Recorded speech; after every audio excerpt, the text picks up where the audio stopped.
আচ্ছা এই অঙ্কটা পড়ো। দুটো শিপ, দুটো জাহাজ এ আর বি, এটা সাউথ নর্থ বরাবর যে লাইনটা সেই লাইনটার উপরে আছে, এদের মধ্যে ডিস্টেন্স হচ্ছে ইনিশিয়ালি 10 কিলোমিটার।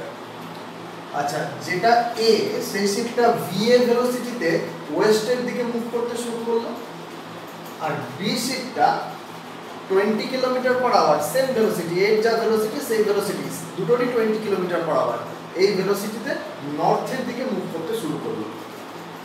তাহলে যেটা বার করতে হবে আমাকে সেটা হচ্ছে এ আর বি এর মধ্যে ক্লোজেস্ট ডিস্টেন্স, মানে ওদের মধ্যে মিনিমাম ডিস্টেন্স এবং কতক্ষণ পরে সেই ডিস্টেন্সটা আসবে সেই সময়।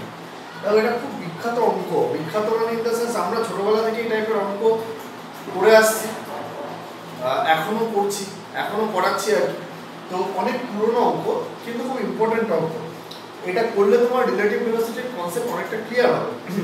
দেখো যে দুটো জাহাজে মুভিং, বি জাহাজটাও মুভ করছে, এ জাহাজটাও মুভ করছে এবং দুটো আলাদা আলাদা জায়গায় আছে। ধরো আমিও দৌড়াচ্ছি, তুমিও দৌড়াচ্ছ, এবার আমি তোমাকে দেখছি, তাহলে আমি তোমাকে কোন ডিরেকশনে মুভ করতে দেখবো সেটা আগে আমাকে বুঝতে হবে। তাহলে আমাকে যেটা বার করতে হবে যে velocity of B with respect to A, মানে আমি ধরো বি জাহাজটাকে আমি দেখছি, আমি নিজে বসে আছি এ জাহাজটাতে, আমি এ জাহাজে বসে এই দিকে যেতে যেতে বি জাহাজটাকে দেখছি। তাহলে অবভিয়াসলি আমরা রিলেটিভ ভেলোসিটিতে পড়েছি যে বি এর যে অরিজিনাল ভেলোসিটি বা যে ডিরেকশন সেটা আমি দেখবো না, আমি আমার রেসপেক্টে বি এর কি ভেলোসিটি সেটা দেখব। তাহলে সেটা আমরা কি করে বার করি? ভি বি এ তার মানে হচ্ছে velocity of B with respect to A, তার মানে হচ্ছে velocity of B with respect to A, তার মানে হচ্ছে এর সাপেক্ষে বি এর বেগ, সেটা বার করার জন্য আমরা করি ভিবি মাইনাস ভিএ। তাহলে কখন কত কাছে আসবে, কখন সব থেকে কাছে আসবে সেসব বার করার আগে, ওগুলো বার করার আগে আমি বার করি যে আমি এটাকে কোন দিকে যেতে দেখছি, আগে সেটা দেখি। তাহলে আমরা জানি velocity of B with respect to A করতে গেলে ভিবি মাইনাস ভিএ করতে হবে। এটা যদি ভিএ হয় তাহলে মাইনাস ভিএ কি হবে? উল্টো দিকে হবে। এবার আমি এই ভেক্টরটার অরিজিন শিফট করতে পারি, মাইনাস ভিএ ভেক্টরটা আমি এখান থেকে আনলাম, এটা যদি ভিবি হয় এটা হচ্ছে মাইনাস ভিএ, মাইনাস ভিএ, কারণ এই দিকটা ভিএ তাহলে উল্টো দিকটা মাইনাস ভি হবে, ডিরেকশন চেঞ্জ করে দিয়েছি। দেখো একটা ভেক্টরকে আমি অরিজিন শিফট করে অন্য কোথাও বসাতে পারি, আমি আগেও বলেছি শর্ত কি যে ম্যাগনিটিউড সেম রাখতে হবে, ডিরেকশন সেম রাখতে হবে। মাইনাস ভিটা যদি আমি এদিকে আনতাম তাহলে ম্যাগনিটিউড যা হতো এখানেও তাই ম্যাগনিটিউড রেখেছি, ডিরেকশন যা হতো সেই ডিরেকশনে রেখেছি, শুধু অরিজিনটা শিফট করে এখানে এনেছি, মানে এইটা আর এটা ইকুয়াল ভেক্টর। বেশ, তাহলে ভিবি মাইনাস ভিএ করবো। আমি যদি প্যারালেলোগ্রাম ল ইউজ করি তাহলে এই প্যারালেলোগ্রামটা কমপ্লিট করলাম। এই যে ডায়াগোনালটা, এই ডায়াগোনালটা আমাকে কি দেবে? ভিবি মাইনাস ভিএ, মানে এই ডায়াগোনালটা আমাকে দেবে ভিবিএ।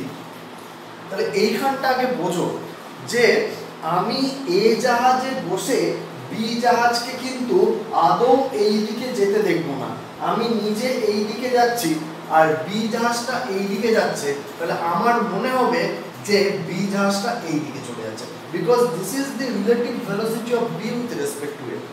তাহলে আমার মনে হবে বি জাহাজটা এই দিকে চলে গেল। এখানে খুব ইম্পর্টেন্ট একটা কনসেপ্ট আছে, আমি নিজেকে কি দেখব, আমি নিজে কি করছি, আমার নিজের কি মনে হবে? আমার নিজের মনে হবে যে আমি রেস্টে আছি।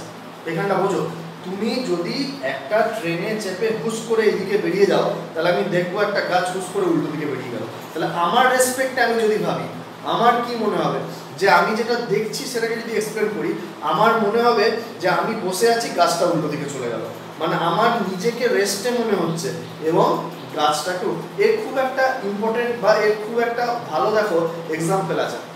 বহু যুগ ধরে, হাজার হাজার বছর ধরে মানুষ কি বিশ্বাস করতো? যে পৃথিবী এক জায়গায় স্থির আছে আর সূর্য তার চারপাশে ঘুরছে। অ্যাকচুয়ালি আমরা কি?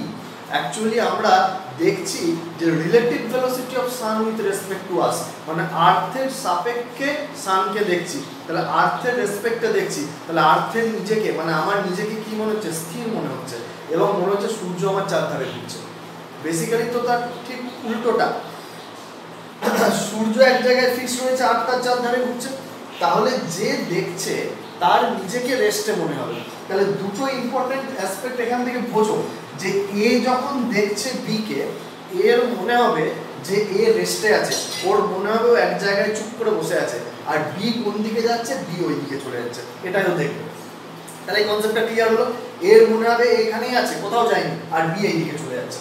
বেশ, এবার তাহলে প্রথমে VBA টা আমি বার করে নিই। এখানে প্যারালেলোগ্রামগুলো লাগানোর দরকার নেই, এটা একটা রাইট অ্যাঙ্গেল ট্রায়াঙ্গেল ফর্ম হয়েছে, যার VA এই ভ্যালুটা 20 আর VB এই ভ্যালুটাও 20। তাহলে এটা 20 এটা 20 হলে এই ভ্যালুটা আমি ডায়াগোনালের ভ্যালুটা বার করে নিতে পারবো।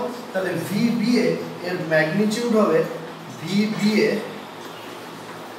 তার ম্যাগনিটিউড হবে √20 স্কয়ার প্লাস 20 স্কয়ার, মানে 20√2 কিলোমিটার পার আওয়ার।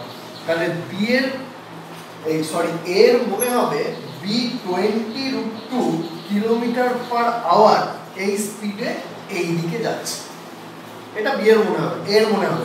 এর মনে হবে বি 20√2 কিলোমিটার পার আওয়ার স্পিডে এই ডিরেকশনে মুভ করছে এবং ওর নিজে রেস্টে আছে, এটা মনে হবে। এবার বলেছে কখন সব থেকে কাছাকাছি আসবে, মানে এ কি দেখছে, এ দেখছে যে এই লাইন বরাবর চলে যাচ্ছে।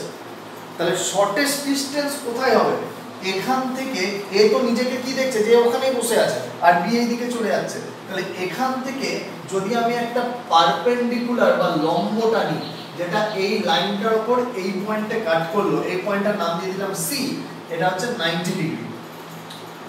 তাহলে এই AC এটাই হবে কি শর্টেস্ট ডিসটেন্স বা closest distance.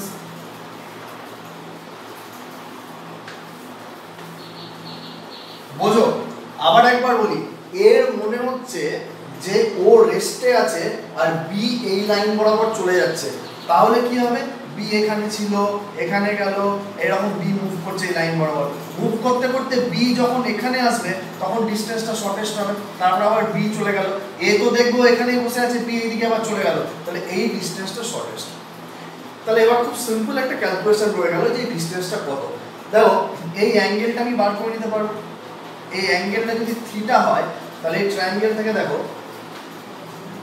tan theta is equal to এইটা by এইটা, this is 20, this is also 20, মানে 20 by 20 is equal to 1, therefore theta is equal to 45 degree। এই অ্যাঙ্গেলটা পেয়ে গেলাম। আমাকে বার করতে হবে AC। দেখো আমাকে AB দেওয়া আছে, A আর B এর মধ্যে ইনিশিয়াল ডিসটেন্স AB, এটা হচ্ছে কি 10 কিলোমিটার, এই ডিসটেন্সটা হচ্ছে 10 কিলোমিটার। তাহলে আমি এই ট্রায়াঙ্গেলটা কনসিডার করছি, ট্রায়াঙ্গেল ABC। এখান থেকে আমি কি পাবো, AC by AB is equal to, বলো এটা হচ্ছে পারপেন্ডিকুলার, এটা হচ্ছে হাইপোটেনিয়াস, তাহলে this is equal to sin theta, থিটার ভ্যালু আমি বার করে নিয়েছি 45 degree. Therefore AC is equal to AB, AB is given 10 sin 45 degree, মানে 10 by √2, মানে হচ্ছে 5√2 কিলোমিটার। তাহলে এইটা হবে শর্টেস্ট ডিসটেন্স A আর B এর মধ্যে। বেশ, এবার আরেকটা প্রশ্ন আছে যে কখন পৌঁছাবে, কতক্ষণ পরে ডিসটেন্সটা অ্যাচিভ করবে। দেখো এই ডিসটেন্সটা কখন অ্যাচিভ করবে না, বি তো এর রেসপেক্টে মুভ করছে, বি যখন মুভ করতে করতে এই পয়েন্টটা থেকে এই পয়েন্টটা অবধি পৌঁছাবে, তখন ডিসটেন্সটা কি হবে, মিনিমাম হবে। তাহলে মিনিমাম ডিসটেন্সে পৌঁছাতে গেলে বি কে কতটা মুভ করতে হবে, তাহলে লিখি displacement of B with respect to A। দেখো এখান থেকে BC, B কে এখান থেকে এতটা যেতে হবে, তাহলে এটা হচ্ছে BC।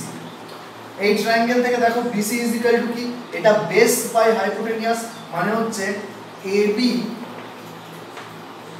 cos 45 degree. AB এর ভ্যালু হচ্ছে 10, cos 45 ডিগ্রির ভ্যালু হচ্ছে 1/√2, তাহলে এটা হচ্ছে 5√2 কিলোমিটার। তাহলে বি কে শর্টেস্ট ডিসটেন্স যে পয়েন্টে হচ্ছে সেই পয়েন্টে পৌঁছাতে গেলে 5√2 কিলোমিটার মুভ করতে হবে। বি কি স্পিডে মুভ করছে এর রেসপেক্টে আমরা বার করে রেখেছি যে 20√2 কিলোমিটার পার আওয়ার স্পিডে মুভ করছে। তাহলে খুব সিম্পল একটা পার্ট রয়ে গেল যে এইখান থেকে এই ডিসটেন্সটা হচ্ছে 5√2 কিলোমিটার আর ভেলোসিটি এই ডিরেকশনে হচ্ছে 20√2 কিলোমিটার পার আওয়ার। তাহলে 1 ঘন্টায় বি যদি এর রেসপেক্টে 20√2 কিলোমিটার যায় তাহলে 5√2 কিলোমিটার যেতে কত সময় লাগবে? তাহলে টাইম তার অ্যানসারটা হচ্ছে 5√2 বাই 20√2 দ্যাট ইজ 1/4 আওয়ার মানে কত 15 মিনিটস। 15 মিনিট পর ওইখানে